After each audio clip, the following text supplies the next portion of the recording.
दोस्तों नमस्कार, मैं संजय बग्गू और देश रोजाना के YouTube चैनल पर आपका स्वागत है। दोस्तों इस समय पूरे हरियाणा के अंदर एक जो बात सबसे मुख्य कही जा रही है, जो सबसे बात चर्चा में है, वो ये है कि हरियाणा प्रदेश की राजनीति जो है, जो हरियाणा की गठबंधन सरकार है, जो हरियाणा की मनोहर लाल खट्टर की मुख्यमंत्री मनोहर लाल के नेतृत्व में चलने वाली भाजपा की सरकार है, जो अगर हम ये कहेंगे दो बैसाखियों पर टिकी हुई है। एक बैसाखियाँ निर्दलीय विधायक हैं और दूसरी बैसाखियाँ हैं जननायक जनता पार्टी। उन दोनों बैसाखियों में से क्या बीजेपी सरकार यानी कि मनोहर लाल जी की सरकार किसी एक बैसाखी को अलग करेगी? मैंने आपको पिछले कई वीडियोस में बताया कि संभवतः हरियाणा के अंदर जननायक जनता पार्टी और भाजपा का जो गठबंधन है, इनकी जो सरकार चल रही है, वो गठबंधन पूरा समय नहीं चलेगा। गठबंधन बीच में टूट सकता है। सरकार बीच में हालांकि गिरने वाली कोई संभावना नहीं है।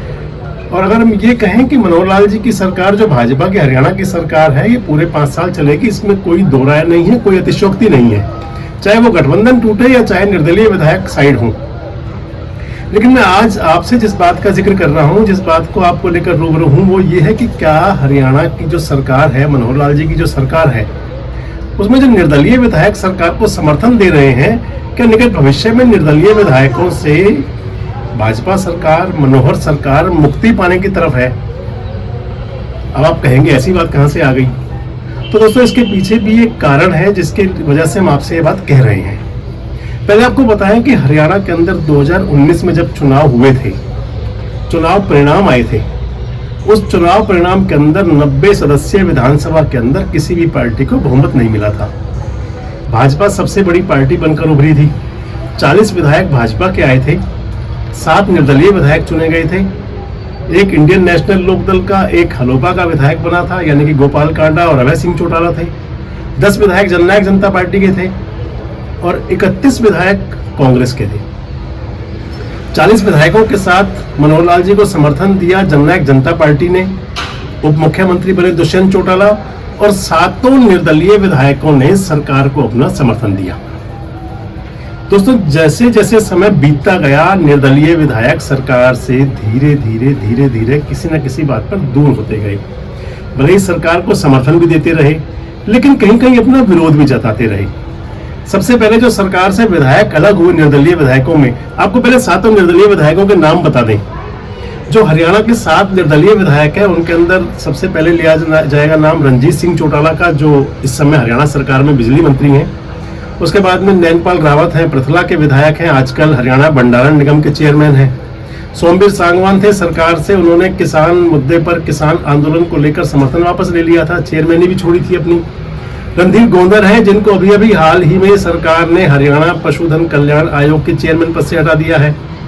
धर्मपाल गोंदर हैं, नीलोखेड़ी के विधायक, आजकल चेयरमैन है सरकार में, और मान लिया जाए कि धर्मपाल गोंदर ठीक ठाक सरकार से उनकी पटरी बैठ रही है।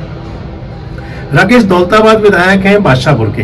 ये 7 विधायक हरियाणा सरकार को, मनोहर लाल जी की सरकार को समर्थन दे रहे थे। जब उनमें से धीरे धीरे अलग होने शुरू हुए, तो पहले उनके नामों पर चर्चा करते हैं। सबसे पहले महम के विधायक बलराज कुंडू सरकार से अलग हुए।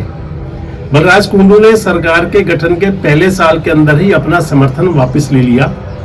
उनकी सरकार के साथ में कई बार तकरार भी हुई, चाहे विधानसभा के अंदर भी और विधानसभा के बाहर भी। उन पर रेड भी हुई, उनके खिलाफ मुकदमा भी दर्ज हुआ। और मान लें कि बलराज कुंडू सरकार से हमेशा तकरार के मूड में रहे, आमने सामने ही रहे।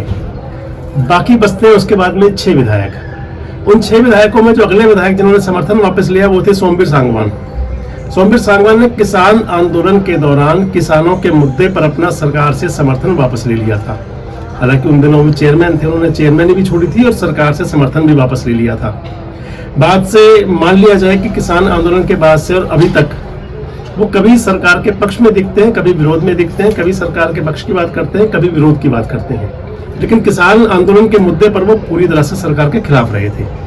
अब अगले विधायक रणधीर गोंदर हैं, जिनको अभी हाल ही में हरियाणा पशुधन कल्याण आयोग के चेयरमैन पद से हटाया गया है।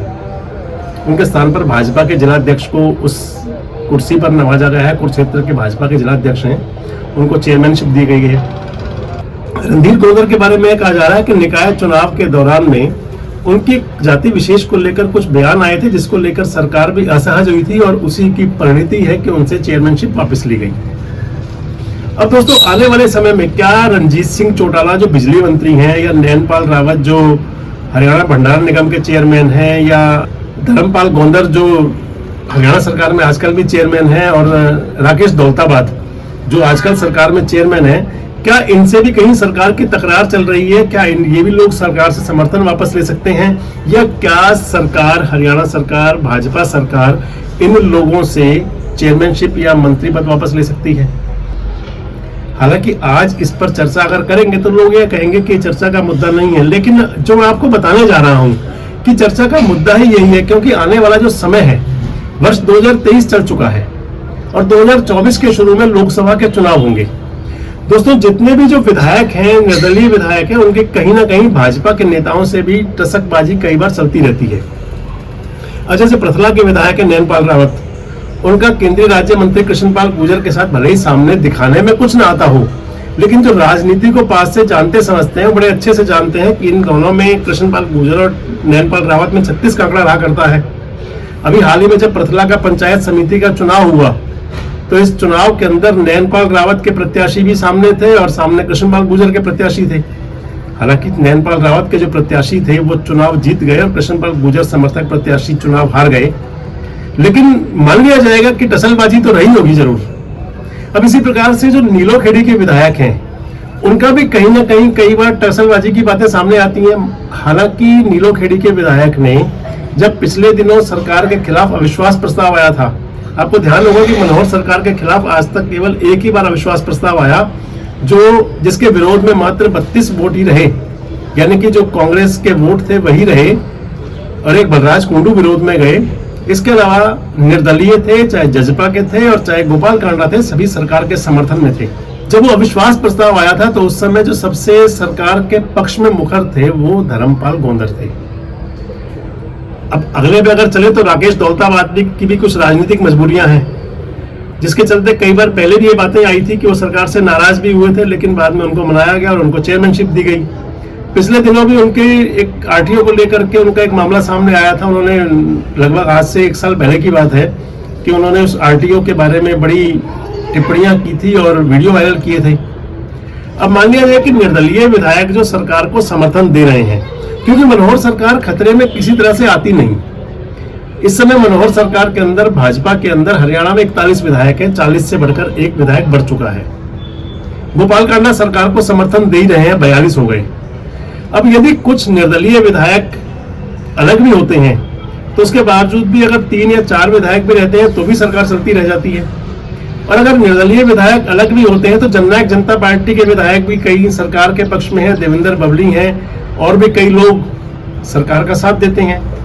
नरवाना के विधायक हैं, दादा गौतम हैं। तो ऐसे में अगर ये कहा जाए कि सरकार किस प्रकार, अगला जो समय है, आने वाले 1.25 साल हैं, वो हरियाणा की राजनीति में किस प्रकार रहेंगे, इसको जानने की दिलचस्पी तो लोगों में रहती है। और राजनीति के अंदर राजनीति एक शतरंज के खेल की तरह है, जिस पर बिसात पर मोहरे हमेशा सजाए और चलाए जाते रहते हैं। आप समझ नहीं सकते कि कब खिलाड़ी, जब शतरंज का खिलाड़ी, आप समझ नहीं सकते कि कब अपने राजा को किसी सिपाही के सामने खड़ा कर देता है।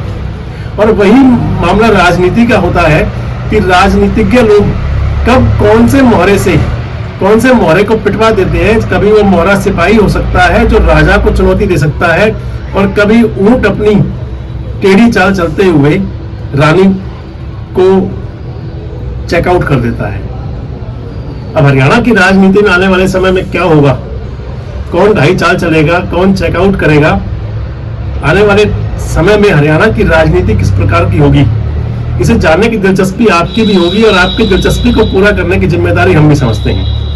आपकी जिज्ञासा शांत करने की, आपकी जिज्ञासाओं के बारे में आपको जानकारी देने की जिम्मेदारी हम भी समझते हैं। और आने वाले दिनों में भी हरियाणा की राजनीति पर आपसे निरंतर रूबरू होंगे, आपको बताएंगे कि प्रदेश की राजनीति में कैसा चल रहा है और क्या हो सकता है। बस जुड़े रहें हमारे साथ, देखते रहें देश रोजाना। नमस्कार, धन्यवाद। हमारे साथ जुड़े रहने के लिए देखते रहिए देश रोजाना का यूट्यूब चैनल, सब्सक्राइब कीजिए। साथ ही देश रोजाना की खबरें सबसे पहले देखने के लिए प्रेस कीजिए बेल आइकन।